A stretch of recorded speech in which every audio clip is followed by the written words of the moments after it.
Sino dito yung laging nag-a-adjust ng kamay para lang makita ang phone screen pag tanghaling tapat? Good news, hindi na issue yan kasi ngayong 2025 may mga budget phones na aabot hanggang 4500 nits brightness sa presyong 6K hanggang 15K. Kaya swak na swak to para sa rider o field worker. At kung may extra budget ka, may mga special picks pa tayo na lalampas ng mahigit 5,000 hanggang 6,000 nits. Kaya oras na naman para sa sulit na smartphone.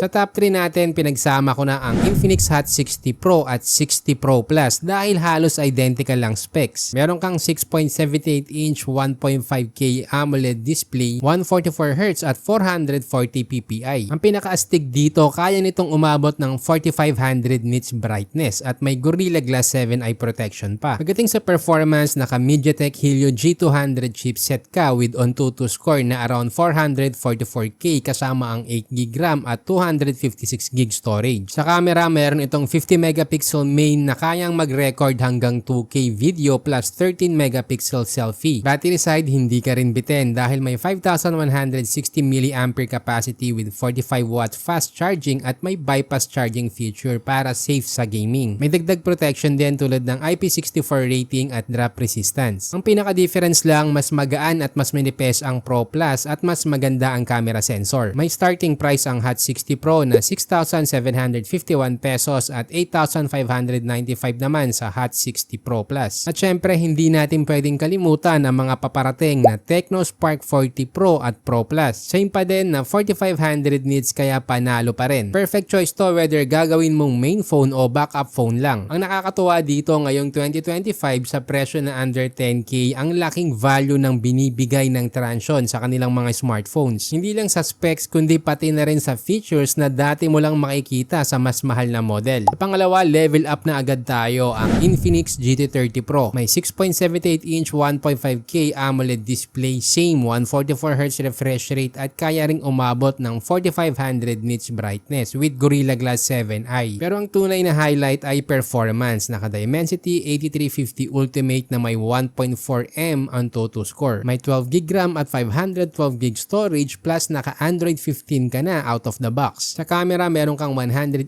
megapixel main, 8 megapixel ultra-wide at 13 megapixel selfie. Kayang mag-record ng 4K at 60 FPS kaya perfect for content creators. Battery side, may 5,500 mAh with 45 watts fast charging, 30 watts wireless charging at bypass charging feature. Dagdag pa, may stereo speakers tuned by JBL with high-res audio, IP64 dust and water resistance at may shoulder trigger para sa gamer. Ang starting price ay 13,200 pesos. At sa number 1, ito ang pinakasulit, ang Tecno Pova 7 Ultra 5G. May 6.67-inch 1.5K AMOLED display na may 144Hz refresh rate at 4500 nits. Kaya siguradong detalyado ang visuals mo. Powerful din ang performance dahil naka-Dimensity 8350 Ultimate. May 1.4M AnTuTu score, 12GB RAM at 256GB storage. Syempre, naka-Android 15 ka na rin dito. Sa camera, meron kang 108 megapixel main, 8 megapixel ultra-wide at 13 megapixel selfie. Support pa up to 4K at 60 FPS video recording. Sa battery, mas malaki to dahil naka 6,000 mAh at 70 watt fast charging, 30 watts wireless charging at bypass charging feature. Dagdag pa ang stereo dual speakers with Dolby Atmos at high-res audio plus IP64 dust and water resistance. Ang starting price ay 14,799 pesos. At para sa may mga extra budget, ito ang mga special picks natin. Sa 5,000 nits peak brightness, meron tayong Vivo V60 5G at Honor 400 5G. Pero kung gusto mo ng mas extreme, may Realme GT 70 na umaabot hanggang 6,000 nits. Dito para ka nang na-flashbang. So ayan ang mga top picks natin na super bright smartphone ngayong 2025. Ang maganda dito, kahit budget friendly, makukuha mo yung brightness na dati na pang flagship lang. Depende na lang kung saan ka mas bagay, daily driver, gaming o pang backup phone. Ang ending, ikaw pa rin ang pipili ng tunay na sulit para sa'yo. Nilagay ko na rin sa description ang official links kung saan mo ito mabibili. Meron din kaming exclusive FB group na smartphone tips kung saan personal ka naming tutulungan pumili ng best smartphone for your budget. At kung nakatulong sa'yo ang video na to, mag-subscribe ka na.